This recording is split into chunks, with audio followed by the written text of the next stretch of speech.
Britain and the EU in post-Brexit trade talks, and they are in a stalemate. Let's get the latest from Giancarlo Matera. Hello, Gian. Welcome to the program.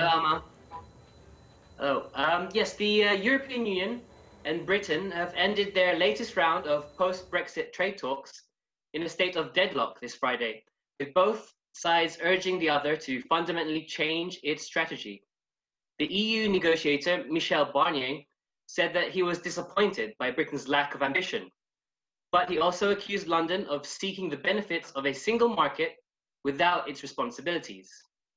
Here in London, at the end of the week of haggling by video conferencing, Barnier's UK counterpart, David Frost, agreed that not a lot had been achieved. Barnier said that no progress has been possible on the more difficult subjects.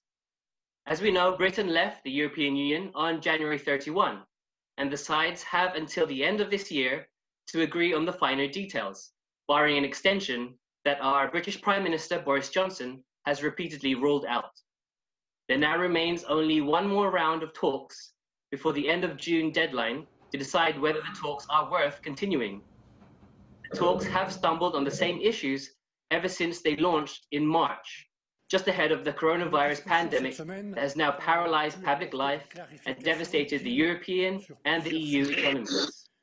The EU insists any deal must include binding the UK's commitment to maintain EU standards, such as the health, safety, state aid, and on the environment, commonly known as keeping the level playing field.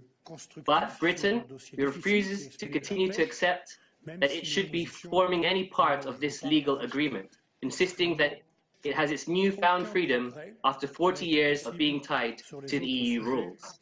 Britain insists it wants nothing more in its trade deal than the EU offers other partners such as Canada and Japan, while Barnier says that it is in fact asking for much more. Britain also rejects any mention of the jurisdiction of the European Court of Justice or the European Convention on Human Rights here in the UK, a demand that it says is unnecessary and belittling. The Europeans then argue that Britain's geographical proximity and close business connections to the continent make more safeguards necessary than those in the traditional trade deals. We will be keeping you a close eye on the progress of the deals and the progress made in the next rounds of negotiations. And indeed, we will be waiting for that, Gian. But on a personal note, how are you doing and how are you coping? How's the family? We're doing good. Actually, the family have just decided to go for a walk this weekend because the latest restrictions have been lifted and eased here in the UK. You are now allowed to have as much outdoor exercise as you want. It's not restricted to 1 hour anymore as it was previously. So good weather this weekend.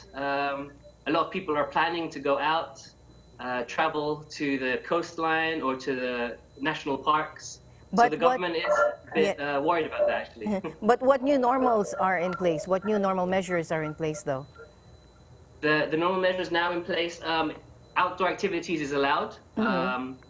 Those who cannot work from home, they're being advised to now go to work.